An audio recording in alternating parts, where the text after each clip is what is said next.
ఇటీవల ఎక్కువగా మన ఆంధ్రప్రదేశ్ రాష్ట్రంలో స్క్రబ్ టైపస్ అనే వ్యాధి ఆందోళన కలిగిస్తుంది. సో, చూడటానికి చిన్న పురుగులా ఉన్నప్పటికీ కూడా అది కుడితే మాత్రం మనకి దాని మీద అవగాహన లేకపోతే ప్రాణం పోయే ఛాన్స్ కూడా ఉందని డాక్టర్లు చెప్పడం జరుగుతుంది. సో, మరి ఈ యొక్క వ్యాధి గురించి మనం ఖచ్చితంగా అవగాహన కలిగి ఉండాలనే ఉద్దేశంతో ఈ వీడియో చేయడం జరుగుతుంది. సో, మరి ఈ పురుగనేది చూడటానికి చిన్న నల్లి ఆకారంలో ఉంటుంది. కుట్టిన తర్వాత చర్మంపై ఈ విధంగా గుండ్రని మచ్చ ఏర్పడడం అనేది జరుగుతుంది. సో, దాని తర్వాత వచ్చే పరిణామం ఏమిటో తెలుసుకుందాం. ఈ వ్యాధి ఎలా సోకుతుందంటే పొదలు, గడ్డి పొలాలు, పూల తోటల్లోకి మనం వెళ్ళేటప్పుడు చిన్న నల్లి లాంటి ఆకారం ఉన్నటువంటి ఒక పురుగు కాటు వేయడం వల్ల ఇది సోకడం అనేది జరుగుతుంది.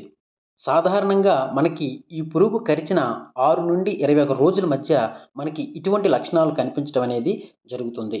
సాధారణంగా పురుగు కరిచిన తర్వాత మనలో కనిపించే లక్షణాలు ఏమిటంటే ఎక్కువగా జ్వరం రావటం, తీవ్రమైన శరీర నొప్పులు, తలనొప్పి, అలసట, గొంతు నొప్పి, అదేవిధంగా తీవ్రమైనటువంటి శ్వాసకోశ సంబంధించినటువంటి సమస్యలు రావడం అనేది జరుగుతుంది. సో, ఇలాంటి లక్షణాలు మనలో కనిపించినప్పుడు 4-5 రోజుల పాటు జ్వరం తగ్గనట్లయితే మనం ఖచ్చితంగా డాక్టర్‌ని సంప్రదించవలసిన అవసరం అయితే ఉంది. సో, ఇటీవల మన ఆంధ్రప్రదేశ్ రాష్ట్రంలో విజయనగరం జిల్లాలో కూడా ఈ వ్యాధి వలన ఒక మరణం కూడా సంభవించడం అనేది జరిగింది.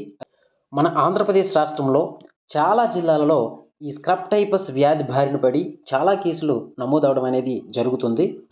సో, మిత్రులారా, ముఖ్యంగా గ్రామీణ ప్రాంతంలో, పొలాల్లో, పొదలలో, పూల తోటల్లో పనిచేసే ప్రజలకు ఇది ఎక్కువగా సోకే అవకాశం ఉంది కాబట్టి ఖచ్చితమైన అవగాహన కోసం చెప్పడం అనేది జరుగుతుంది.